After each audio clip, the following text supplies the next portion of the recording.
Bueno, buenos días a todos y todas. Gracias nuevamente por la invitación. Bueno, el tema que yo voy a presentar hoy está titulado Agroecología y el diseño de sistemas resilientes a plagas y al cambio climático. La semana pasada, esta semana que ha pasado, creo que fue el jueves o el miércoles que me tocó hablar con ustedes, hablamos sobre el rol de la biodiversidad en la agricultura. Y el uso de y yo pretendo establecer o tratar el uso de la biodiversidad en el rediseño para el manejo ecológico de plagas. Entonces voy a elaborar y mostrar los ejemplos en los que hemos trabajado en ese diseño, y la segunda parte de mi charla voy a trabajar lo que es agrobiodiversidad y resiliencia al cambio climático. Bueno, desde el punto de vista del uso de la biodiversidad en la agricultura, como decía, tal vez Miguel mencionaba cuando hablaba de la conversión, nosotros en la última etapa de la conversión incrementamos la biodiversidad para rediseñar y fomentar todos los procesos que hay en el agroecosistema. En el caso particular de las plagas, yo enfoco mi atención en cuál es la biodiversidad funcional necesaria para reducir el problema de plagas. Una cosa antes de que empecemos a mirar los ejemplos, yo creo que es muy importante como mirar la historia de lo que ha pasado, porque hubo un reporte del National Research Council en 1972 que ya presentaba una alarma sobre la vulnerabilidad genética y cómo los sistemas que están dominados por una sola variedad pueden hacer los sistemas mucho más susceptibles. Entonces, cuanto más se altera el equilibrio natural que se hace en la selección agrícola en favor de la uniformidad, y tenemos grandes extensiones, estos sistemas agrícolas se hacen más vulnerables a pérdidas causadas por epidemias, ya sea por enfermedades o por plagas. Paradójicamente, ese avance de la investigación para buscar esa que ha causado una erosión genética y además tiene un efecto secundario del progreso científico, porque hace a los sistemas mucho más vulnerables. Y un ejemplo concreto es la epidemia del tizón de la hoja del maíz. En los Estados Unidos resultó una reducción estimada de un 15% de la producción de maíz, equivalente a una pérdida de $1 billón.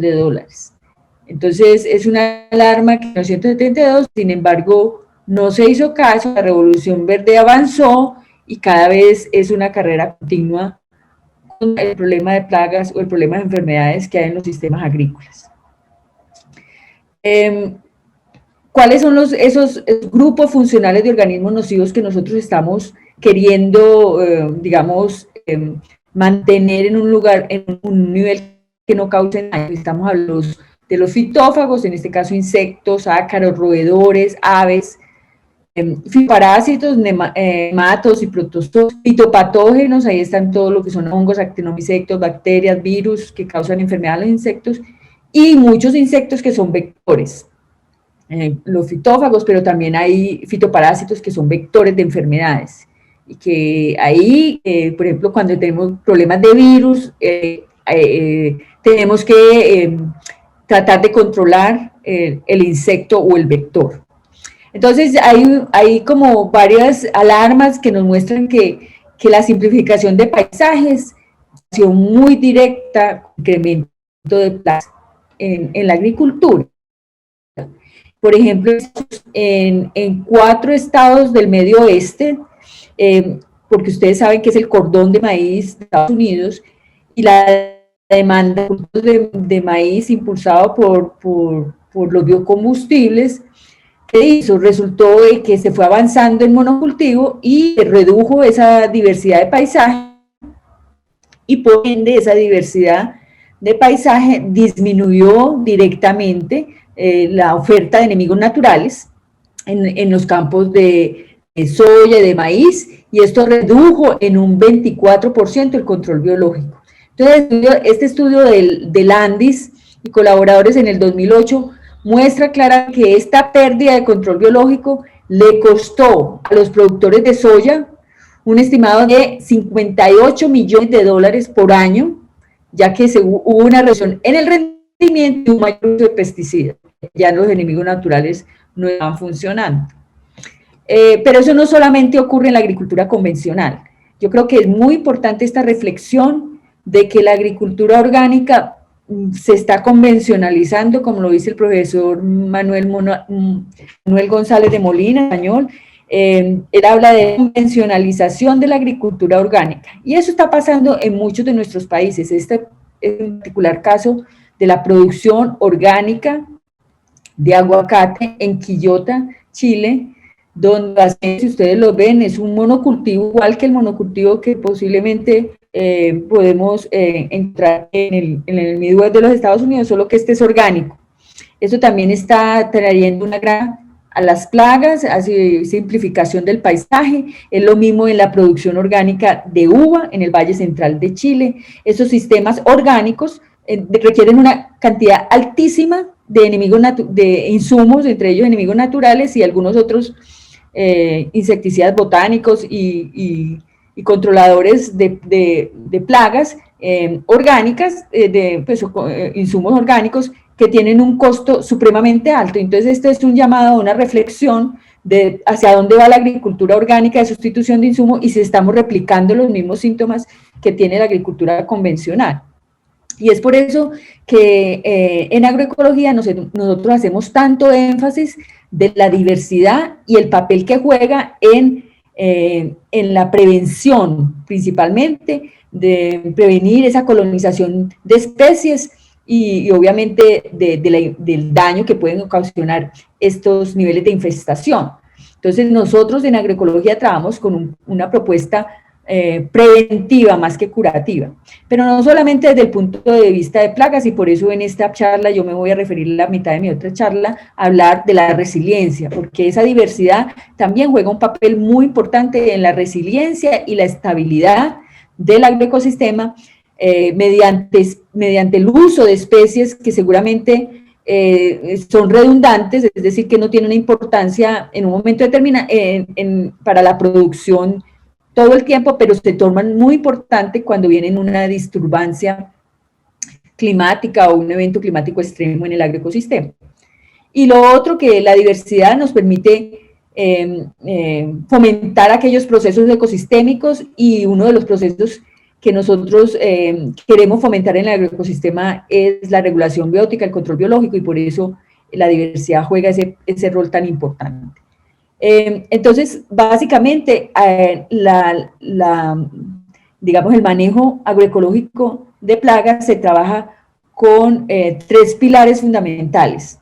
Uno es que necesitamos maximizar ese servicio ecosistémico de control biológico, necesitamos incrementar la biodiversidad dentro y alrededor de las fincas para poder aumentar esa abundancia y esa comunidad de enemigos naturales, que son los que van a cumplir el rol. Y para eso necesitamos hacer un manejo hacia la transición agroecológica, porque el primer pilar fundamental ahí es eliminar el uso de pesticidas, no es compatible con pesticidas, incrementar la comunidad de predadores a través de insectos neutros, ya les voy a explicar, y 3, incrementar la comunidad de enemigos naturales a través de esa diversidad, del incremento de proveer las condiciones necesarias para ellos, como son néctar y hábitat y refugio para los enemigos naturales. Entonces, básicamente, nosotros tenemos que conocer muy bien cuáles son las relaciones funcionales de los organismos nocivos y los organismos benéficos en el agroecosistema, y restaurar esa biodiversidad. En unos casos, si es que venimos de una agricultura supremamente simplificada, convencional, pues tendremos que hacer una transición agroecológica, y en ese caso la restauración de la biodiversidad es fundamental. Y en otros casos, si es que tenemos alguna biodiversidad en el campo, pues conservar esa biodiversidad y manejarla. Además, dentro de las estrategias para restaurar la biodiversidad, podemos pensar en esa transición, qué es lo mejor que debemos establecer. Uno es plantando bordes con flores alrededor de la finca, o teniendo diversidad dentro de la parcela, o incrementando la diversidad genética, o sea, tener más variedades. Esto nos garantiza que va a haber una diversidad de especies, en este caso predatores, parasitoides, descomponedores. Ellos juegan funciones específicas ecosistémicas como la polinización, el parasitismo, la predación, y obviamente eso nos garantiza esos servicios ecosistémicos de resiliencia, resistencia y resiliencia a plagas y enfermedades, polinización y estabilidad. Bueno, yo creo que también Miguel lo mencionó, de cómo restaurar esos servicios ecosistémicos durante la transición. Esto no es de la noche a la mañana, esto es un proceso de aprendizaje, y por eso la propuesta es empezar de a poco, empezar a nivel de parcela, como ustedes lo ven ahí, aplicando ciertas prácticas, por ejemplo, con policultivos. Ustedes ven que los policultivos tienen un efecto importante en la regulación de plagas, también crean un microclima específico y para que los enemigos naturales se establezcan, y también los polinizadores. Los policultivos casi siempre se mezclan con leguminosas que tienen una eficiencia muy interesante en el suelo, conservan agua, proveen nutrientes. O sea, yo lo que digo es que una práctica no es única y exclusivamente para controlar plagas, sino que tiene múltiples efectos. Hay otras prácticas como franjas o insectarios, depende del tipo de agricultor con el que estemos trabajando, pero también puede tener efectos muy importantes. Las coberturas tienen efectos muy interesantes en el suelo, en la polinización, en los nutrientes, en la disponibilidad de nutrientes. Lo mismo las franjas o los corredores ribereños, si es que tienen, o inclusive bordes de reservas naturales. Entonces, una vez que nosotros aplicamos esa práctica, aprendemos bien, entendemos qué es el proceso que se está fomentando, podemos pasarnos a nivel de todo el campo, hacer la conversión en todo el campo, y obviamente mejorar la matriz paisajística en la que está rodeada la finca. Entonces tendríamos tanto a nivel de parcela, campo y paisaje, pues una garantía de que las diferentes estrategias de diversificación que estamos usando nos van a fomentar muchos procesos. Esta diapositiva la mostraba la vez pasada, pero creo que es muy importante porque esto refleja la necesidad de la investigación, entender cuáles son las plantas que proveen ciertas relaciones, o qué relaciones tienen las plantas cuando se mezclan, porque muchas de ellas proveen polen y néctar, como en el caso del maíz. Muchos enemigos naturales que están aquí alimentándose del polen del maíz se mueven a la yuca o se mueven al boniato o a otros cultivos que pueden ser para reducir los problemas de plagas. En el caso del Cilias formicarios, por ejemplo, con los corredores de maíz en Cuba, pues el profesor Luis Vázquez ha hecho un trabajo maravilloso donde se entienden todas estas relaciones. Ahora, lo que creo que es muy importante para todos en un curso de agroecología es entender que nosotros tenemos diferentes tipos de diversidad y la vamos a usar en los diseños de acuerdo a las necesidades y al talón de Aquiles que nosotros tenemos. Uno es la diversidad funcional, que es la variedad de servicios ecológicos que los componentes de esa biodiversidad funcional prestan al agroecosistema, ¿cierto? Aquí, por ejemplo, en esta foto que ustedes ven, las flores que se incorporaron en esta matriz, en el borde de un campo de arroz, cumplen una función muy importante de refugio, de polen, de néctar, para los enemigos naturales que se mueven desde estos bordes hacia los arrozales. En el caso de la biodiversidad responsiva, la llamamos así porque es un rango de respuestas, esa diversidad que presenta un rango de respuestas cuando se presentan cambios ambientales específicos. Y el ejemplo es con estas barreras rompevientos que se siembran alrededor de los campos, especialmente en zonas donde, esto es en el Caribe, en Cuba, pero también lo estamos aplicando en Puerto Rico, en Haití, donde tenemos un proyecto de resiliencia al cambio climático. ¿Por qué? Porque estas cortinas rompevientos pues no son necesarias para la producción de la yuca o para la producción del plátano o del maíz. pero se vuelven importantes cuando vienen los huracanes. ¿Por qué? Porque la barrera, por eso se llama diversidad redundante o responsiva, porque cuando viene el huracán, esa cortina rompeviento reduce la velocidad del viento y contiene, o sea, mantiene protegida la finca. Puede ser que haya daño, pero el daño es menor. Nosotros inclusive con Miguel lo acabamos de experimentar en la finca nuestra, aquí en Antioquia. Tuvimos un mini huracán y si no hubiera sido por las barreras, las franjas cortaviento que teníamos dividiendo cada parcela, pues la historia hubiera sido totalmente distinta. Tuvimos daño en los plátanos, pero un daño menor que los vecinos, por ejemplo. Entonces, hago otra vez énfasis en esta biodiversidad funcional, que es tan importante. Tenemos que conocer cuáles son los componentes, cuál es la función y ya determinar cuál es la práctica. Por ejemplo, en el caso del componente están los polinizadores, los depredadores y parasitoides que siempre tienen que estar ahí, lombrices de tierra, macro, microfauna del suelo. Ustedes ven aquí herbívoros, que son los que nosotros llamamos insectos neutros, que son muy importantes para mantener la población de predatores y parasitoides cuando no está la plaga.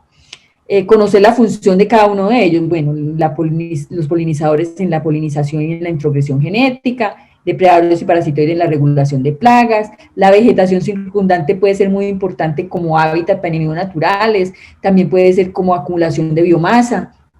Cuando tenemos, por ejemplo, una cobertura, un abono verde, pues es muy importante como acumulación de biomasa. Lombrices de tierra para el mejoramiento de la estructura y el reciclaje de nutrientes, lo mismo la macro, meso y microfauna, influyen desde la predación, la descomposición y la supresión de enfermedades. Y ya, una vez conociendo los componentes y las funciones, pues determinamos cuál es la técnica o la práctica más relevante, de acuerdo si estamos trabajando con pequeños agricultores, si estamos en zonas del trópico alto o en la zona andina o en la zona del trópico bajo, pues utilizaríamos sistemas agroforestales, o si estamos con cultivos perennes, pues cultivos de cobertura, o si estamos con cultivos de granos, pues rotaciones puede ser un aspecto importante. Entonces mirábamos esa fotografía la otra vez, de conocer, yo no pretendo que toda la gente pues se vuelva entomóloga, tampoco esa es la idea, pero creo que con el trabajo que hemos hecho nosotros con los agricultores y con los campesinos, ha habido y yo he producido un manual muy simple para que por lo menos se conozcan los grupos funcionales, cuáles son los depredadores, cuáles son los polinizadores, qué diferencia hay entre un depredador y un parasitoide. El depredador es generalista, el parasitoide es más específico. Los predatores se alimentan de todos los estados de la plaga, los parasitoides solamente ponen el huevo, como ustedes están viendo ahí, dentro del cuerpo del insecto, en el caso de los áfidos, o dentro de la larva, y hasta que no completen su estado de desarrollo dentro del cuerpo de la plaga, pues no emerge, pero son muy efectivos. Eso sí, si no tenemos adultos y se libera este parasitoide, podemos perderlo, son muy específicos, mientras que con el generalista, si la larva no controló la plaga, pues el adulto también puede controlar la plaga. Si no lo hizo la mariquita, lo puede hacer la crisopa o lo puede hacer otro insecto. Ahora, la única diferencia es que los sírfidos sí son más solamente el adulto ejerce la acción, mientras que es una excepción a la regla. En el caso de los polinizadores, pues que conoce que hay mucha diversidad de polinizadores.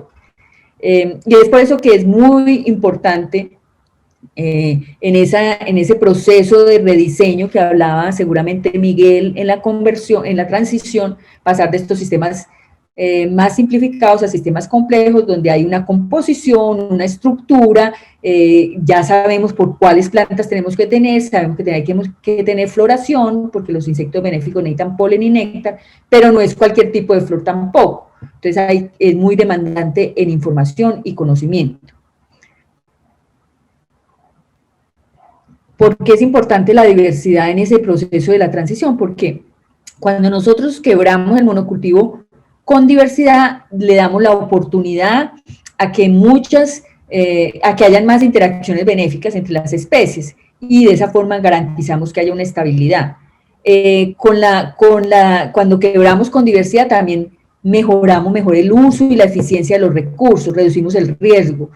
Cuando nosotros tenemos el suelo cubierto, por ejemplo, con un cultivo de cobertura o con un mulch, o lo tenemos cubierto en el policultivo, pues no hay espacios de penetración o no hay luz o no hay un nicho que puede ser ocupado por una maleza, pues estamos también reduciendo el riesgo que haya una invasión de malezas. Si dejamos el suelo descubierto, pues obviamente vamos a tener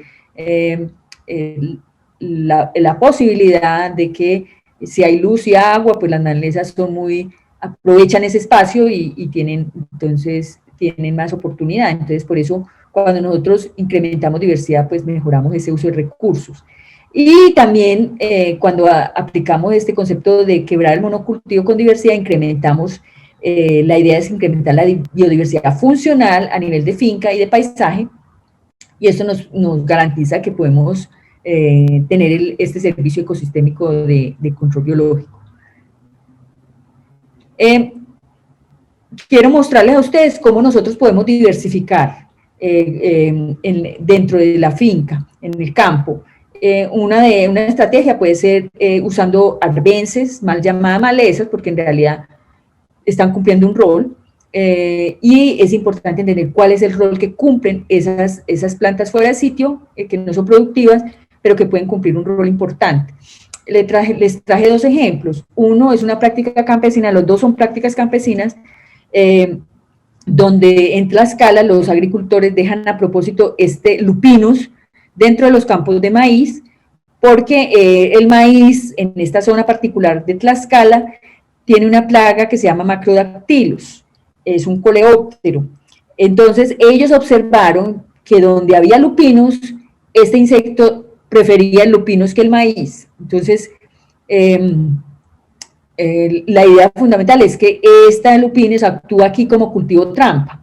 Hay que estudiarlo, hay que saber si realmente es así, porque nos interesa mucho saber qué tiene el lupinus que no tiene el maíz para que haga esta planta más atractiva a los insectos. Yo particularmente no he hecho ninguna investigación, esto fue un trabajo, lo vimos con los campesinos, y aquí los campesinos lo que hacen es, dejan el lupinus, cuando está lleno de la plaga lo sacan y lo queman. Esto no es para que todo el mundo lo haga, pero nosotros como investigadores o como estudiantes o como profesionales de la agroecología necesitamos entender qué tiene el lupinus que hace que es más atractivo para plaga específica. Este es otro ejemplo, que es una práctica campesina en el sur de Brasil, en Santa Catarina, donde los agricultores dejan a propósito o siembran a propósito la brásica silvestre, la mostaza que llamamos nosotros, es de la misma familia del repollo. Y ustedes ven, ellos siembran repollo con remolacha, y al final de las camas siembran a propósito esta mostaza o brásica silvestre. Ustedes ven cómo completamente está atacada la brásica silvestre, y el repollo está totalmente limpio, especialmente por un coleóptero, que le llaman la pulga de la col, que es un crisomélido. Le llaman pulga porque es negrito y brinca cuando es disturbado. Y también el daño de Pieris, que es una plaga, es un lepidóptero que ataca mucho el repollo, pero ustedes ven ahí el daño, claramente se ve que está más atacado la brásica silvestre que el repollo. Entonces, en este caso, tanto el lupinus como la brásica silvestre se convierten en cultivo trampa. Ahora, en este caso, yo sí hice una investigación, esto lo vimos nosotros con Miguel en Brasil. Cuando llegamos a California plantamos de la misma forma, y lo que hicimos fue un análisis de las plantas bromatológico, y encontramos que esta brásica silvestre tiene 6 veces más contenido de aceites esenciales. Eso es suficiente para que, en este caso de estas dos plagas, sea más palatable, más gustoso para los insectos que el repollo. Entonces esto nos garantiza de que esta planta actúa como cultivo trampa. Ahora, hay una estrategia agroecológica basada también en la utilización de plantas acompañantes que tienen altos contenidos de volátiles, ¿cierto? Este es el caso de la implementación de cultivos de cebolla, que en este caso la cebolla tiene un olor ustedes saben, muy fuerte, es la planta acompañante, y lo que hace la cebolla es proteger a la brócoli, que es el cultivo objetivo del ataque de plagas. Estas cebollines, que le llaman cebollas de primavera, se usan como un repelente prácticamente para alejar a los insectos de la plaga de brócoli por los volátiles que produce. Ahora hay otros ejemplos de volátiles que se usan mucho, el extracto de capsicum, de ají, inclusive no solamente para repeler plagas. Yo estuve en África, donde también los campesinos en Zambia, los campesinos rodean sus campos con ajís, con ajís fuertes, porque para prevenir la entrada de elefantes. Básicamente, una de las plagas en verano son los elefantes, porque no tienen alimento y entran a las huertas, a las huertas de los campesinos. Pero bueno, mucha gente la ha utilizado sembrando alrededor por sus extractos. También se pueden utilizar macerándolos, como mucha gente lo hace, extracto de ajiajo, extracto de tilesia, que también tiene unos componentes, unos compuestos muy interesantes de monoterpenos y sesquiterpenos, que pueden tener un efecto repelencia. Después les muestro que nosotros en Colombia aquí estamos utilizando el extracto de tilesia como repelente para la broca de café. Bueno, también es interesante saber que muchas malezas o plantas ahí que tenemos en los campos pueden producir volátiles que se consideran semioquímicos, porque le ayudan a los insectos benéficos a encontrar la plaga. Entonces ustedes ven que los insectos benéficos, cuando están en estos sistemas, digamos, de monocultivo, les cuesta mucho encontrar la plaga. Entonces muchas malezas tienen sustancias, o inclusive en ellas se está alimentando la plaga. Esa planta, ustedes ven aquí, cuando el insecto está siendo atacado, libera unas sustancias también muy interesantes que los enemigos naturales aprenden a reconocer cuando hay un daño, o cuando la plaga o el excremento de la plaga también lo aprenden a reconocer, y les ayuda eso a encontrar el huésped o el hospedero. Cuando tenemos campos tan grandes, en el caso de la agricultura orgánica de grandes extensiones, lo que se está haciendo, por lo menos en California, es usar bolsas, unas bolsitas de té, que ya las venden los insumos orgánicos, que tienen el metilselicicato, compuestos con el compuesto de la aspirina. Esos se colocan en el campo y es un componente, un volátil muy interesante, porque ayuda a los enemigos naturales a encontrar la presa o la plaga, en este caso al hospedero, en el caso de parasitoides principalmente. Lo otro que yo les decía es que, como nosotros sabemos que los enemigos naturales necesitan polen y néctar, entonces tenemos que proveer esos alimentos para los reguladores naturales. ¿Por qué? Porque el polen y el néctar de las flores proporciona proteínas, minerales y azúcares que aumentan la actividad de búsqueda, para que los insectos benéficos se encuentren la presa o la plaga, y también mejora la actividad reproductiva. Entonces nosotros necesitamos que ellos se reproduzcan en el campo para tener más progenie y poder mantener las poblaciones de la plaga en un nivel que no cause daño. Esta es más o menos la proporción de enemigos naturales que ha sido colectado, que se colectó en flores, muchos de ellos generalistas, pero también hay parasitoides, pero en este caso todos son generalistas, y arañas. Ustedes ven que algunos parasitoides, pero más que todo predadores y arañas. Es fundamental que el polen esté expuesto, porque en este caso, si nosotros, estos son predadores que obtienen rápidamente el polen, o polinizadores que tienen un aparato bucal muy interesante y también para obtener el polen. Pero cuando nosotros estamos trabajando con parasitoides que son de un tamaño muy pequeño, que es difícil verlo a simple vista, Y nosotros en nuestro diseño decidimos colocar una flor como esta, que es Facilia, que es una flor tubular, ustedes ven. Aquí el insecto tiene que presionar los stamens y obtener el nectario que está aquí. Si yo establezco esta planta, que es muy buena porque atrae buena cantidad de predadores, como es el caso de esta mosca, que es una mosca sírfide, que la vemos a simple vista, que mucha gente la confunde con abejas, pero son moscas porque tienen solamente un par de alas y que están suspendidas tomando el polen. Ellas tienen la fuerza suficiente para oprimir estos stamen y obtener los nectarios, pero estos mimáridos o los tricogramátidos, que son muy pequeños, no obtienen los nectarios y podemos perder el enemigo natural porque no le ofrecemos el recurso que ellos necesitan.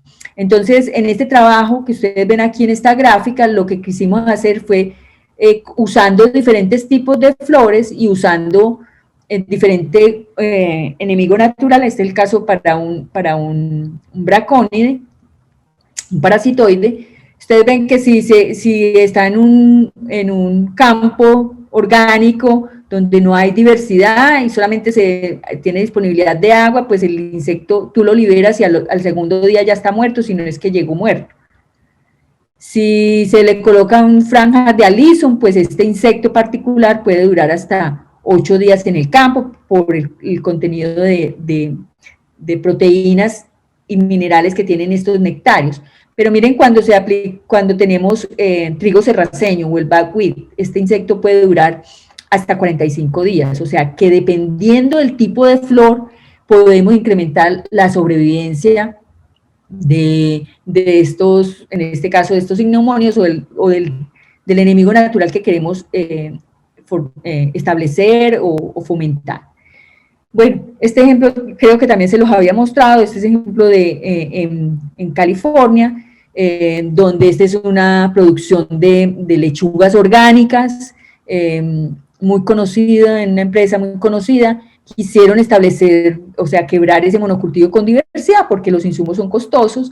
Ahí nosotros participamos y hay que tener ahí varias estrategias importantes a tener en cuenta. Uno, ¿cuáles son las principales plagas?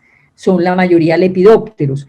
Bueno, entonces tenemos que fomentar, si son lepidópteros, hay muchos parasitoides de huevo, de larvas, de lepidópteros que tenemos que fomentar. Bueno, entonces, si los parasitoides pueden moverse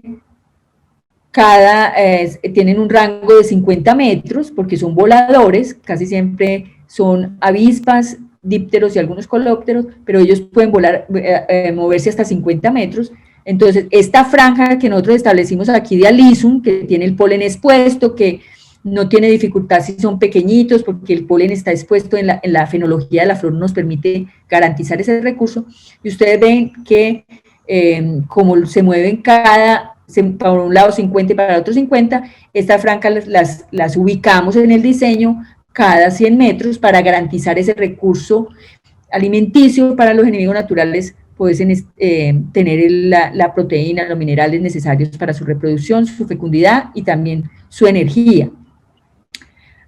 Ya Miguel habló sobre la planeación de las huertas, me comentó que hablaba un poco de agricultura urbana, pero es muy importante entender que en agricultura urbana también, durante esa planeación tenemos que pensar en dónde ubicar las flores, porque son espacios muy pequeños, y una estrategia es colocar las flores alrededor o decidir que algunas de estas plantas en la huerta se van a dejar para floración, como es el caso de la zanahoria o como es el caso del cilantro, o plantas que son de la familia umbelífera que tienen alto contenido de polen y néctar y garantizan que las plagas que van a venir a atacar los otros cultivos pues tengan, los enemigos naturales estén con el recurso necesario ahí. Otra forma de diversificar los sistemas son los policultivos, que también se los mencioné, porque aquí el polen en el caso del maíz y el frijol, el polen del maíz atrae insectos benéficos, controlan las plagas del frijol. Aquí en esta foto se complejiza con la calabaza, y si tenemos una zona húmeda, o sea, que llueve en el trópico bajo, tenemos maíz, frijol y calabaza, aquí garantizamos que la lluvia lava las hojas de la calabaza, esto tiene unas sustancias semioquímicas que caen al suelo e inhiben el crecimiento de malezas. Además que ahí, pues ustedes ven que el espacio, no hay luz para la maleza porque está ocupado a todos los nichos, pero también el lavado de estas hojas garantiza la alelopatía que es importante tenerla en cuenta como una propiedad que emergente frente a este diseño. En el caso de las interacciones, pues hay muchas interacciones que pasan en un sistema de tipo de policultivo, desde la producción de biomasa, mejoramiento de la fertilidad, pero miremoslo desde el punto de vista de plagas. Nosotros en nuestro libro de manejo ecológico de plagas, analizamos con dos hipótesis fundamentales por qué en el policultivo tenemos menos plaga que en el monocultivo. Primero que en el monocultivo, esta es una hipótesis, ¿cierto? En el monocultivo hay concentración de recursos. Ustedes ven, aquí solamente hay maíz. Entonces, una plaga del maíz ubica básicamente, los insectos llegan al campo por señales olfativas y señales visuales. Entonces es mucho más fácil ubicar un parche de monocultivo de maíz porque ellos conocen y reconocen el olor y el color del maíz.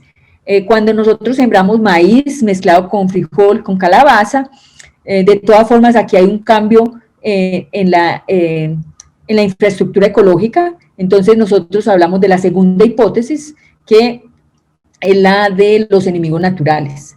En esta infraestructura ecológica es más fácil que los enemigos naturales se establezcan y por ende tener menos población de plaga. Pero también relacionado a la concentración de recursos, aquí hay menos recursos, los insectos no alcanzan a reconocer los olores de la planta hospedera porque están mezclados con otras plantas. Y esto lo explico con este ejemplo que siempre lo muestro en mis charlas porque para mí fue como muy interesante cuando yo conocí a este campesino en Costa Rica, donde estuvimos en el CATIE por 3 meses trabajando ahí con los entomólogos en un año sabático, y el problema de mosca blanca en la zona de Turrialba era bastante complicado porque el problema de un vector que se llama mosca blanca que transmite un virus y no deja, digamos, ataca el tomate dramáticamente. Entonces ya casi que estaba prohibido sembrar tomate en esa zona. Sin embargo, llegamos visitando un campesino que estaba desafiando un centro internacional de investigación y seguramente había probado con muchas cosas porque él quería sembrar tomate. Y esa es la forma, cuando ustedes ven aquí el campo, pues es difícil encontrar el tomate, pero si ustedes se acercan, miran el tomate con cilantro. Entonces piensen en las dos hipótesis que yo les acabo de decir. La concentración de recursos, es decir, si solamente tuviéramos tomate, la mosca blanca inmediatamente reconoce el color, porque los insectos tienen ojos compuestos, el color, el verde del tomate y el olor del tomate. Pero cuando se mezcla con el cilantro, ustedes saben que el cilantro tiene olores muy fuertes y lo que hace es que mimetiza al tomate, enmascara el olor del tomate y la mosca blanca vulgarmente, como podríamos decir, queda loca porque no encuentra el tomate y la mosca blanca ataca al tomate cuando está de tamaño más pequeño. Aquí ya la planta se puede defender. Además, en este momento ya el agricultor, como nos decía, ya va a cosechar el cilantro, pero él a propósito, sin conocer ninguna clase de este tipo, deja 1 o 2 plantas de cilantro, porque él dice, esas 2 plantitas me cuidan el tomate mientras yo saco el tomate. Y como les decía anteriormente, el cilantro es una umbelífera que tiene una gran cantidad de polen, que garantizará que los otros enemigos naturales, porque vienen más plagas del tomate, van a tener el recurso para poder mantener las poblaciones de la plaga del tomate en check. Entonces, este es un ejemplo campesino, un ejemplo muy interesante. Yo siempre le digo a los estudiantes, mire, muchas veces cuando nosotros los que fuimos formados en entomología, siempre llegamos de un campesino y le preguntábamos, señor, ¿usted tiene plaga? Nos decían no. Salíamos volados de allá porque no teníamos nada que hacer. Si yo le hubiera preguntado a este agricultor si tenía problemas de mosca blanca, me hubiera dicho no, y yo me hubiera ido, hubiera perdido la oportunidad de aprender de este modelo. Eso es la diferencia entre la educación convencional versus la educación, digamos, agroecológica, que es donde podemos aprender de estas experiencias exitosas de los campesinos. Aquí nos tenemos que quedar para poder entender por qué este señor no tiene plagas. Y ese es el tipo de investigación yo creo que es necesaria para los jóvenes, porque muchas de las soluciones a los problemas que tenemos están en el campo, pero la arrogancia de las universidades no nos lo deja ver. Entonces, es solamente un ejemplo importante. Yo les comentaba de otro diseño que es el sistema push-pull, que fue desarrollado en África, que combina el uso de plantas repelentes y el uso de plantas que van a traer enemigos naturales, ¿cierto? Aquí usan el pasto napier y el sudar en los bordes, que actúan como cultivo de trampa, pero incrementan el parasitismo de cotesia para controlar estos lepidópteros. Dentro del campo usan pasto molaz y desmodium. Ustedes ven aquí que el desmodium es una leguminosa que va a ayudar desde el punto de vista de fijar nitrógeno para el maíz, pero también es un excelente forraje para los animales. Y además, el desmodium compite o suprime la estriga, que es una maleza parasítica. Entonces, en este diseño, por cada dólar que los agricultores invierten en esta infraestructura, incrementan los rendimientos en un 15 a un 20%, se incrementa la producción de leche y tiene un retorno de $2.30. Entonces, estos son los ejemplos del sistema push-pull en sorgo, en millo, en arroz, que son muy interesantes. Lo otro que les comentaba es el estudio sobre la repelencia y la atracción, o sea, un push-pull que hicimos aquí con una estudiante que se llama Ana María Castro, estudiante de doctorado mía. Hicimos este estudio para diseñar un push-pull en café como una herramienta para el manejo agroecológico en los cafetales. Ustedes vean que aquí esta fue como la ruta metodológica, la caracterización de la finca y el cafetal. Lo que hicimos fue evaluar un diagnóstico de riesgo de la broca. Más adelante les muestro la metodología cuando hablemos de cambio climático, porque fue muy relevante, parecida a esta, evaluando el riesgo alto, rojo, medio, amarillo y verde bajo. Y basado en esto, pues presentamos un rediseño. Lo primero que nosotros hicimos fue establecer y buscar plantas que tuvieran altos contenidos de volátiles, que no compitieran con las plantas de café, que tuvieran importancia apiaria, que no fuera hospederos de otras plagas, porque puede también ser hospederos de otras plagas del café, que fueran de fácil manejo y que también tuvieran un valor económico. Eso se hizo toda la evaluación en laboratorio de los volátiles, se planteó un esquema de manejo de la broca del café implementando estas plantas. Ustedes ven aquí tenemos Lantana camara, que fue una planta muy interesante en el diseño. Y aquí miramos el rediseño del cafetal y la herramienta del manejo agroecológico, que no tengo tiempo de entrar en detalle, pero los que tienen interés, con mucho gusto les puedo compartir los artículos que se escribieron sobre esto. Lo otro es, otra forma de diversificar, que también lo mencioné la vez pasada, es la manipulación del hábitat para reintroducir diversidad, especialmente en huertos de frutales. Este es el caso de viñedos en California, en Chile, donde hemos trabajado con viñedos. Esta es la típica cobertura que se usa en California, por ejemplo, la brásica silvestre, que crece crece en el invierno y en el inicio de la primavera se incorpora y queda, así queda en abril, mayo ya está incorporado y se convierte otra vez nuevamente en un monocultivo. Entonces la propuesta era diversificar con cultivos de cobertura de verano. Ustedes ven aquí el trigo serraceño, también utilizamos el alisum, es una planta muy resistente a la seca en la línea del riego, Muchos agricultores usan solamente la cobertura para mejorar estructura, mejorar fertilidad, y por eso usan combinaciones de cebada y vicia, pero que quede claro que hay muchos beneficios, entonces ahí tenemos que decidir cuándo aplicar o usar las coberturas para mejorar la estructura del suelo, mejorar la agregación, la infiltración, la capacidad de retención de agua, qué plantas nos pueden a mejorar la estructura, casi siempre son gramíneas. Si queremos mejorar la fertilidad, pues para poder tener mayor reciclaje de nutrientes, fijación de nitrógeno, mayor disponibilidad de fósforo, ahí utilizamos plantas que tienen esa capacidad, como son las leguminosas. Acuérdense que no solamente disponibilizan el nitrógeno, sino que acidifican la rizósfera y permiten que haya más movilidad del fósforo, eso es muy importante. Y otras plantas de cultivo de cobertura, que es las que necesitamos en el verano, pueden tener un efecto importante en el manejo ecológico de plagas, como hábitat para enemigos naturales. Muchas de ellas tienen efectos alelopáticos que suprimen maleza, en el caso del tajetes, por ejemplo, y algunas especies de cultivos de cobertura que controlan nematodos. Entonces, la decisión, esas son las funciones, ahora la decisión está en manos de quien está haciendo el diseño y en el que está manejando la propiedad.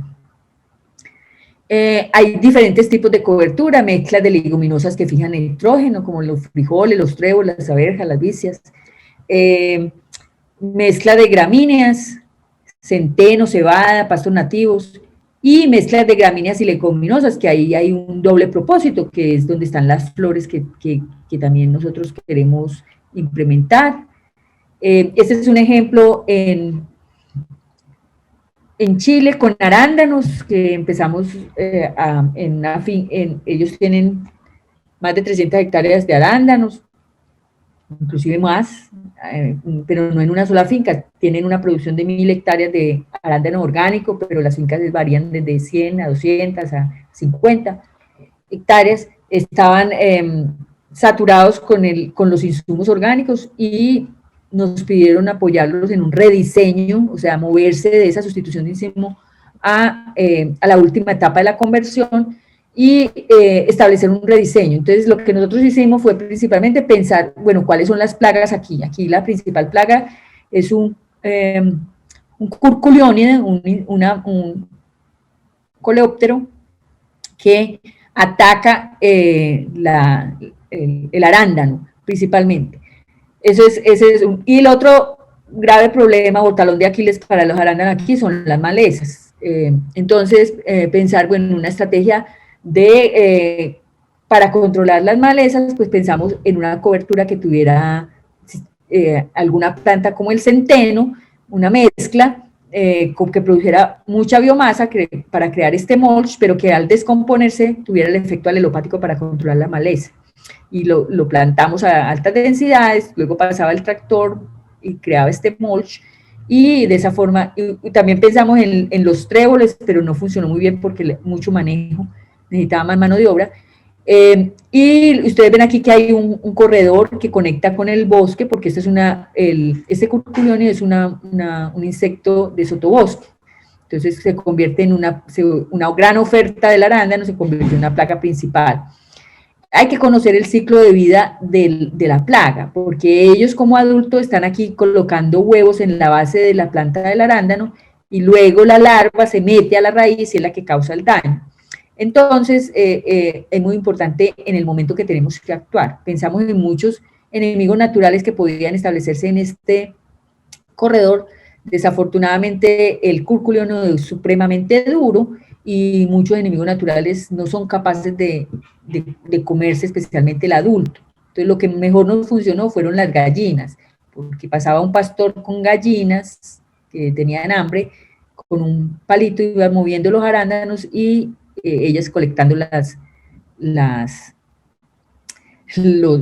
los curculiónidos. Fue un efecto muy interesante de uso de animales para el control. Y este es el de en viñedos en California, donde nosotros utilizamos cultivos de cobertura de verano, trigo serraceño y girasol, que florecía primero el trigo serraceño, luego el girasol, pero en el primer año estábamos supremamente satisfechos con los resultados, pero porque aquí en la cobertura hay polen, hay néctar, hay plaga, Entonces los enemigos naturales felices aquí, y los datos no lo demostraban, pero dijimos, bueno, nosotros necesitamos los enemigos naturales en la viña, entonces por eso establecimos el corte hilera por medio, monitoreando que hubieran adultos colocando huevos, porque el principal enemigo natural es un parasitoide que es de huevos, hay que cortarlo en el momento que están los adultos colocando huevos. Y ustedes ven aquí los resultados, cuando cortamos, la población de ninfas, esto es antes del corte, muy similar, una semana después y 2 semanas después, o sea, sí pudimos reducir la población del cicadélido cuando hicimos el manejo de la cobertura. Y esto lo explica porque esto es el parasitoide antes del corte, miren, cuando cortamos, ellos inmediatamente se movieron a la viña. Entonces, aquí el insumo de manejar la diversidad es fundamental. Lo mismo aquí, este es un rediseño en la misma finca que se hizo porque teníamos la ventaja de tener este corredor ribereño, en donde se movían muchos enemigos naturales, especialmente predadores, pero los predadores se movían solamente 25 metros. Ustedes ven aquí, a medida que nos alejábamos, pues se nos disparaba la población de la plaga. Entonces, la idea fundamental fue crear este corredor, un corredor que se conecta con este bosque ribereño. Aquí teníamos más de 40 especies de plantas, de flores, que florecían durante todo el año, y la condición era que tuvieran el polen expuesto para garantizar que era como una carretera biológica, y la hipótesis era que los enemigos naturales se movían del corredor hacia la viña.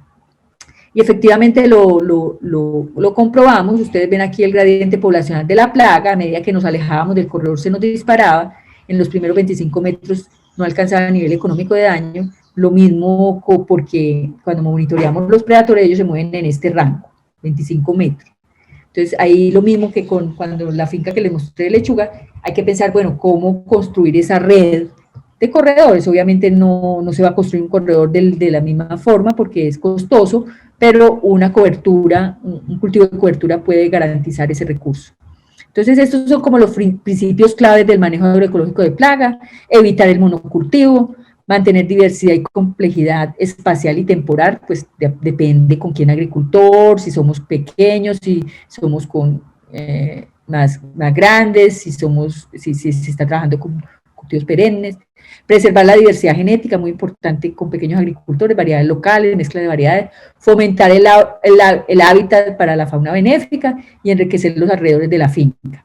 Entonces, las estrategias en agroecología son preventivas más que curativas, entonces por eso trabajamos en la propuesta de diseño y prevenir. Bueno, tengo aquí rápidamente, les voy a mostrar en la última parte de mi charla, es cómo utilizamos esa agrobiodiversidad también para diseñar sistemas resilientes al cambio climático. Nosotros decimos que un agroecosistema resiliente si es capaz de producir alimentos aún después de sufrir efectos de un evento climático extremo, ya sea una sequía, una tormenta, o inclusive si tenemos problemas de que el precio del petróleo se incrementó, una escasez de insumos externos. Entonces, la capacidad que tiene el sistema de enfrentar eso y recuperarse. Lo que nosotros vimos en Redagres, que en la presentación me enfatizaba el coordinador, que nosotros lo que tenemos en esta red es una red de trabajo en la resiliencia y en el diseño de sistemas especialmente resilientes al cambio climático. Nosotros lo que hicimos fue en el primer año visitar muchas comunidades campesinas, saber qué era lo que estaban haciendo después de un evento climático o qué hacían.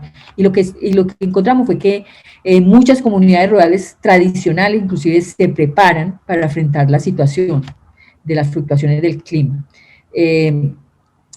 Minimizando así las pérdidas en la productividad mediante el uso de diferentes prácticas. Entonces, les quiero comentar esta estrategia. Ahora, nosotros creemos que el punto de partida es el conocimiento tradicional. ¿Por qué? Porque ellos han sufrido esa variación climática que ha sido cíclica, no ha sido tan fuerte como se está presentando anteriormente, pero sí han tenido un conocimiento de cómo manejar el clima o han tenido estrategias bien interesantes. Si nosotros vemos los sistemas tradicionales, pues ofrecen una gama supremamente amplia de diseño, de opciones, de manejo de cómo funciona la biodiversidad funcional.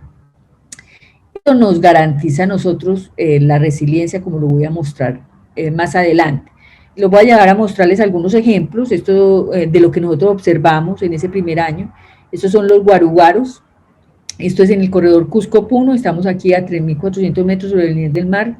Ustedes saben que a esa altura, pues el evento climático que es más frecuente son las heladas. Estos son camellones gigantes rodeados por agua.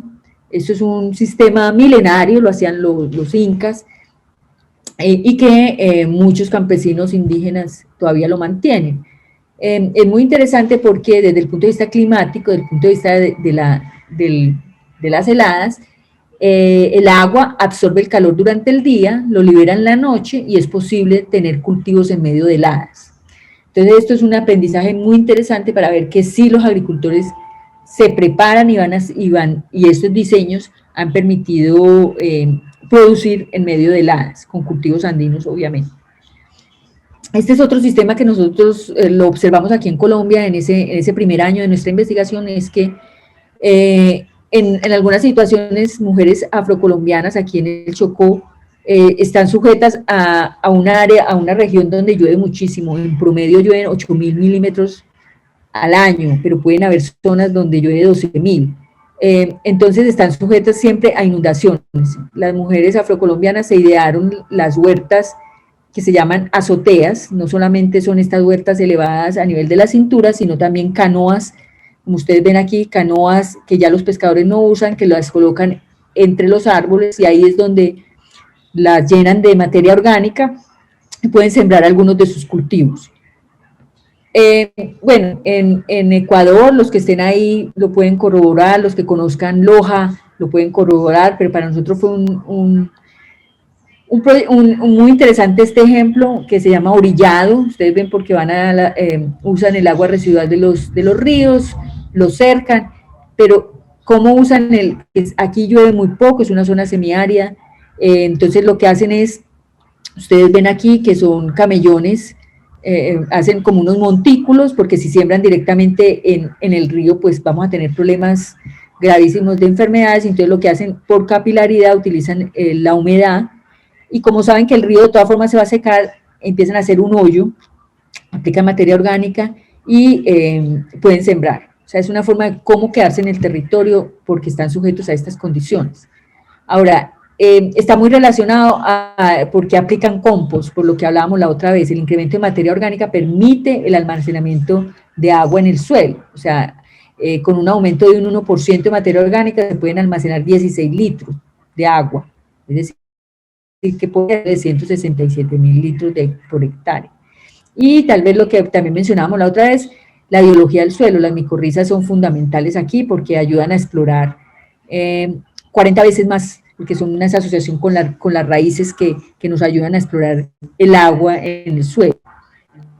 Hay varios ejemplos también en América Latina, que fue una práctica que nos encontramos en muchos países, especialmente donde habían zonas semiáridas, era el almacén, si llueve 200 milímetros, pero llueve en 2 meses, hay que cosechar esa agua. Ese es el caso de en la región de Paraíba, en el trabajo que ha hecho las PTA, y un proyecto de gobierno muy interesante de construcción de estas cisternas a nivel de finca que pueden almacenar hasta 50.000 litros, que está asociada con este calcedón, que es como una cancha de básquet donde permite que el agua corra a ser almacenada aquí en la cisterna para la agricultura. Otra cosa que nos sorprendió mucho en este proyecto cuando nosotros estábamos visitándolo es que como es una zona semiárida, ellos usan la opuntia, como ustedes ven aquí, y la colocan antes en el surco y luego aplican materia orgánica y ahí siembran los cultivos porque esta está llena de cristales que permiten la conservación de la humedad. Bueno, cosecha de agua a nivel de fincas de diferente tipo, grandes, pequeños, con algunos motorcitos, pero la cosecha del agua, especialmente en zonas donde llueve semiáridas, hay que colectar el agua.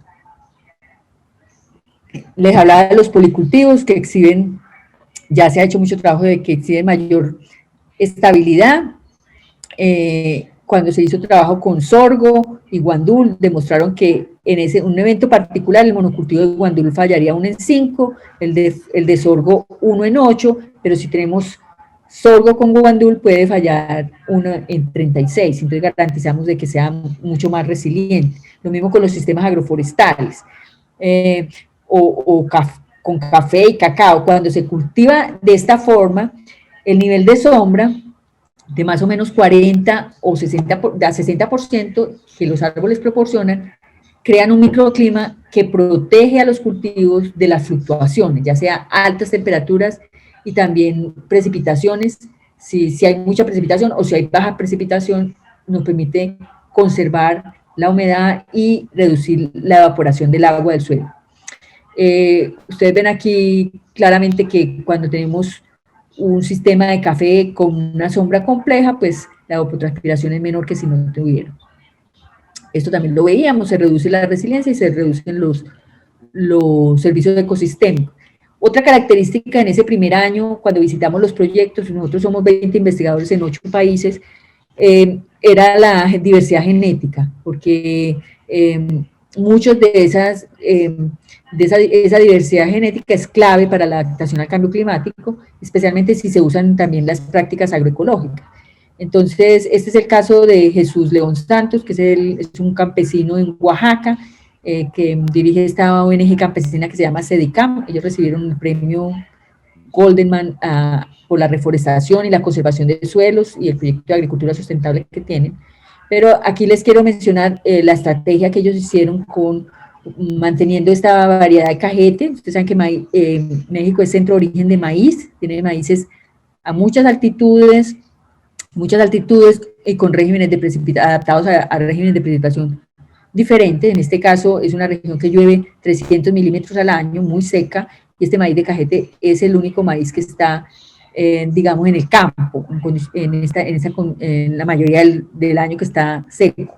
Pero es la forma también como siembran 3 semillas o 5 con este cajete, con esta herramienta que le llaman cajete, mucha adición de materia orgánica, y es el único el único maíz que está en pie durante la época seca.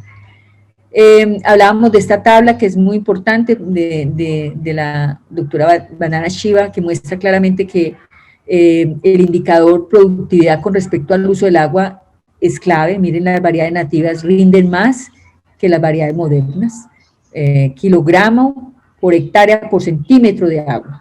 Mientras que si solamente miramos rendimiento, pues nos iríamos a buscar y a proponer solamente variedades modernas, pero la realidad es que las variedades tradicionales o nativas son muy tolerantes a los eventos climáticos extremos. Entonces, ese es como el resumen de lo que nosotros hemos hecho. Un evento climático extremo, hay que trabajar la resiliencia del agroecosistema, usando 3 pilares fundamentales: diversidad vegetal, el suelo y la actividad circundante, que afecta también los ciclos locales del agua. Y esa diversidad está dada por diferentes prácticas, estrategias, ya sea policultivos, agroforestales, integración animal, o sea, con sistemas silvopastoriles, diversidad genética, y el manejo del suelo con mejoramiento de la materia orgánica, la cobertura del suelo, la cosecha del agua, y la complejidad circundante, pues trabajar también a nivel de paisaje. Hay varias evidencias, Eric Hall Jiménez, donde él evaluó 1000 fincas convencionales de este tipo versus 1000 fincas agroecológicas que tienen diversidad, curvas a nivel, y obviamente el huracán afectó muchísimo, no fueron tanto los vientos, sino la lluvia que vino después del huracán. Entonces los deslizamientos, los derrumbes fueron muy graves. Ustedes ven las fincas agroecológicas versus las fincas convencionales en 3 países, Nicaragua, Honduras y Guatemala. También sufrieron las agroecológicas, pero se recuperaron más rápido que las fincas convencionales. Eso es lo que es el concepto de la resiliencia, capaz de resistir y recuperarse. Esto es el huracán Ike en Cuba. Aquí están estableciendo estas cortinas rompevientos y aplicación de los principios agroecológicos, son fincas agroecológicas, pero ven, claramente el porcentaje de daño fue en promedio muy alto, en diferentes categorías de fincas que se evaluaron, pero lo más interesante es que la recuperación de las fincas fue más rápida en las fincas que tenían mayor diversidad que en las fincas que no tenían tanta diversidad. Y esto por lo que les hablaba de las cortinas rompevientos, de esa biodiversidad redundante que garantizó esa premisa de reducir la velocidad del viento. Y esta otra evidencia es aquí en Colombia con los sistemas silvopastoriles. Esto es aquí en el Caribe colombiano, en Cesar, donde en la misma zona, en un sistema silvopastoril, pues hay menor evapotranspiración, mayor humedad relativa, y hay una diferencia de 2 a 3 grados cuando se compara con sistemas convencionales de ganadería extensiva, 2 a 3 grados más. Eso hace la diferencia, porque los animales sufren estrés, y ustedes ven el caso de la producción de leche en el Atico, una finca aquí en el Valle del Cauca, que a pesar del fenómeno de la niña o el niño, la niña es cuando hay mucha precipitación, el niño cuando hay baja precipitación, ustedes ven que la producción de leche permanece constante, porque cuando no están las condiciones, el estrés animal es mucho y baja la productividad. Estas son las propiedades de un diseño agroecológico resiliente, uno que sea socialmente autoorganizado, es decir, que conozcan y que se preparen con grupos de autoayuda basados en las necesidades y en las aspiraciones, si es que en una zona donde hay huracanes, si es donde hay lluvias, si es donde hay sequías, ¿qué está haciendo la gente? ¿Cómo anticipan los cambios? Un alto nivel de cooperación, un regado, y constituyen un capital humano muy interesante.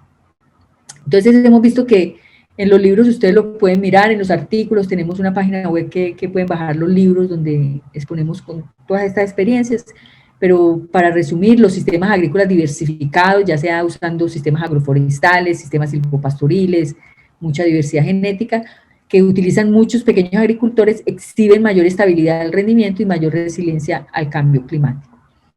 Entonces, si me permiten, en 10 minuticos les voy a mostrar cómo nosotros evaluamos esto, con metodologías para evaluar la resiliencia. Esto es en el caso de Sedicam, en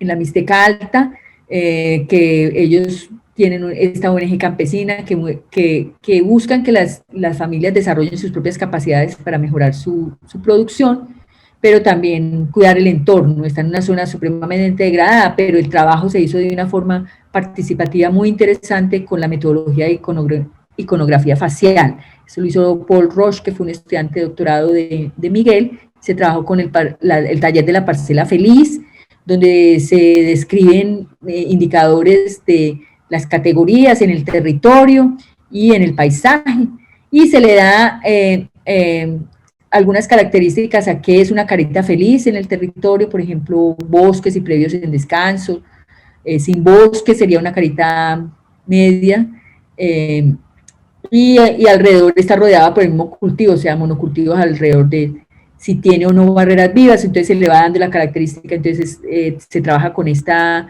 iconografía facial, una discusión de cómo serían las escalas para poder obtener estas características. Y ustedes ven aquí la categoría del paisaje, se evaluaron ciertos indicadores como cortina rompeviento, localización del campo, el manejo del agricultor, si hacía rotaciones, si usaba variedades tradicionales, y el suelo, cómo se manejaban las propiedades del suelo, materia orgánica, etc. Y cada familia se convirtió en una práctica muy lúdica, los niños y las mujeres fueron las que más participaron en la evaluación de los indicadores a nivel del paisaje y a nivel del territorio. Posteriormente, esto se socializaba a través de la metodología campesino-campesina.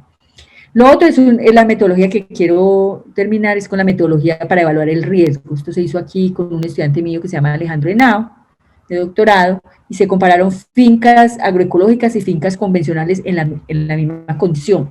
Ustedes saben que hay diferentes niveles de riesgos: los riesgos aceptables, que no requieren esfuerzos de adaptación, los riesgos tolerables, que requieren estrategias adaptativas, pero hay unos riesgos que son los intolerables, que amenazan la seguridad pública, como en el caso del huracán que pasó por aquí, por San Andrés, Providencia y Santa Catalina, en Providencia y Santa Catalina devastó el 98% de la isla. Ahí no hay nada que hacer. Tú puedes tener una finca muy agroecológica, pero ahí ya es un nivel intolerable que afecta a las fuentes de agua y son amenazantes a pesar de que tengamos muchas medidas adaptativas. Entonces el riesgo, nivel de daño está dado por una amenaza climática, la frecuencia, intensidad y duración. Miguel, la música. La vulnerabilidad, que está dada por matriz paisajística, diversidad vegetacional, contenido de materia orgánica, cobertura del suelo, esos son como indicadores de vulnerabilidad, y la capacidad de respuesta que tiene eh, indicadores como conocimiento campesino, habilidades de manejo, acceso a recursos, diversidad de actividades, etc. Entonces el riesgo está dado por esta fórmula: amenaza por el promedio de indicadores de vulnerabilidad sobre los promedios de capacidad reactiva y recuperación. La amenaza es constante porque en una comunidad a todos les llega el huracán con la misma fuerza, con la misma intensidad, con la misma duración, entonces se deja como un 1 y se trabaja con los indicadores de vulnerabilidad y de capacidad reactiva. Entonces ustedes ven aquí que varios indicadores de vulnerabilidad, aquí tenemos las fincas convencionales versus las fincas agroecológicas, miren los colores, que también trabajamos con colores. O sea, todos los estudiantes que hicieron parte de Redagres trabajamos con los colores, solo que se modificaron las metodologías. Aquí tenemos en vulnerabilidad la pendente, la diversidad paisajística, la capacidad de infiltración, la estructura, porque son agricultores que están en zona de ladera, entonces los indicadores están muy relacionados con la condición y el contexto. Y ustedes ven que las fincas convencionales tienen más rojo y amarillo que las fincas agroecológicas. Luego eso se lleva a una meba y aquí vemos claramente cómo las fincas agroecológicas pues están más cerca al óptimo, a lo que quisiéramos que tuvieran una mejor estructura, signos de erosión, etcétera. Y luego la capacidad de respuesta, ustedes ven aquí que ya hay más rojo en los indicadores, que son muchos más. Aquí se tiene en cuenta si tiene terrazas, qué prácticas usa para aumentar la materia orgánica, la producción de alimentos para autoconsumo, si tiene autosuficiencia de insumos externos, si tiene bancos de semilla, etcétera. Entonces ven cómo los convencionales tienen más rojo y amarillo que los agroecológicos. Y ustedes ven aquí la gráfica en la MEVA, pues que se ve claramente las diferencias. Obviamente aquí todos tienen una calificación muy baja porque son pequeños agricultores que no tienen áreas protegidas porque tienen media hectárea, 1 hectárea, no pueden dejar áreas protegidas, que sería ideal, pero no lo pueden hacer, pero en los muchos indicadores pues sí ven la gran diferencia. Lo que se hace es aplicar la fórmula y luego ubicar las fincas en este triángulo, que para los que son agrónomos se deben dar cuenta que ese es el triángulo que utilizábamos en la textura del suelo, pero mi estudiante pues fue muy ingenioso en traerme la propuesta de hacerlo, de encontrar las fincas aquí en este triángulo, donde aquí estaba la vulnerabilidad, la capacidad de respuesta y la amenaza, y de acuerdo a lo que obtuvimos en el índice, ustedes ven si tiene un índice menor que 1, pues está ubicada en este triángulo de color amarillo claro, entre 1 y 1.5 estarían en este riesgo bajo, más de 1.51 a 4 un riesgo medio y mayor de 4 un riesgo alto. Los pequeños agricultores pues no alcanzamos a tener un riesgo muy alto, pero sí estaban con riesgo medio. Y el trabajo de Lady Casimiro, que es una estudiante cubana que también hizo un trabajo muy lindo de resiliencia socioecológica en las familias. Esta es como la metodología, la colecta de datos, evaluación de indicadores, con índices, ella le dio peso a ciertos indicadores, se determinan puntos críticos y luego el análisis con los campesinos para implementar alternativas. Esto se puede hacer en una finca o en conjunto de finca. Ella lo que hizo fue agrupar los indicadores en 4 grupos: soberanía alimentaria, soberanía tecnológica, energética y eficiencia económica. Ustedes ven aquí los indicadores: en soberanía alimentaria, personas alimentadas por hectárea por año, con aportes de proteína, porque ellos tienen animales, de energía y porcentaje de alimentos producidos en la finca. Ella le dio más peso a los alimentos que se producían en la finca, o sea, todo lo que sacaban de la finca, posteriormente a los que tenían los aportes por proteína y luego los de energía. Lo mismo con soberanía tecnológica, pues se evaluó porcentaje de insumos usados en la producción, el índice de utilización de la tierra, capacidad innovadora y el uso de aprovechamiento de las tecnologías apropiadas. O sea, si tenían agua, si tenían arietes, si tenían alguna tecnología que hayan sido desarrolladas por los agricultores. Lo mismo en la soberanía energética, evaluó eficiencia energética, balance energético y costo energético, y la relación beneficio-costo y el índice de dependencia de insumos externos en la eficiencia económica. Y saca un índice que se lleva porcentaje. Ella evaluó que el grado de resistencia es de 1 a 5, si esa fórmula le da de 0 a 20, no es resiliente, de 21 a 40 poco resiliente, 61 a 80 resiliente, y altamente resiliente si va de 81 a 100. Eso lo hizo en Santi Espíritu. Lo que hizo ella fue evaluar su finca, ella evaluó muchas fincas, pero les quiero mostrar la finca de ella en un análisis retrospectivo. Ella dividió desde el año que llegaron allá a la finca, en el año 95, donde era un manejo basado en prácticas y paquetes tecnológicos de la agricultura convencional, del 95 al 2000, cuando vino el periodo especial. Ahí empezaron a implementar prácticas agroecológicas, pero en el año 2006 pasaron a un diseño agroecológico que fue muy interesante y hubo un cambio de colecta de agua y de muchos elementos de la finca necesarios para que tuvieran una dinámica. Miren la evaluación de los indicadores, lo que resultó. Miren lo que pasaba en el año 95 al 2000, 2000 al 2005, y miren cuando se hizo el rediseño, los indicadores fueron, hablando de la resiliencia, muy resiliente. Entonces, el concepto de resiliencia es muy importante, en agroecología la trabajamos muchísimo, el concepto de biodiversidad funcional, el diseño básicamente, los principios, la calidad del suelo y los procesos sociales. ¿Por qué? Porque nosotros queremos que esa capacidad adaptativa crezca, que ese conocimiento, esos grupos de apoyo, ese diseño, esa capacidad adaptativa nos va a garantizar que el sistema sea menos vulnerable, pero más resiliente. Y básicamente pensar que la estrategia de adaptación va desde reformar, ajustar o transformar. Y en la agroecología nosotros realmente queremos transformar los sistemas alimentarios para que sean más resilientes, usando principios agroecológicos y alcancen los objetivos de la soberanía alimentaria. Bueno, muchas gracias.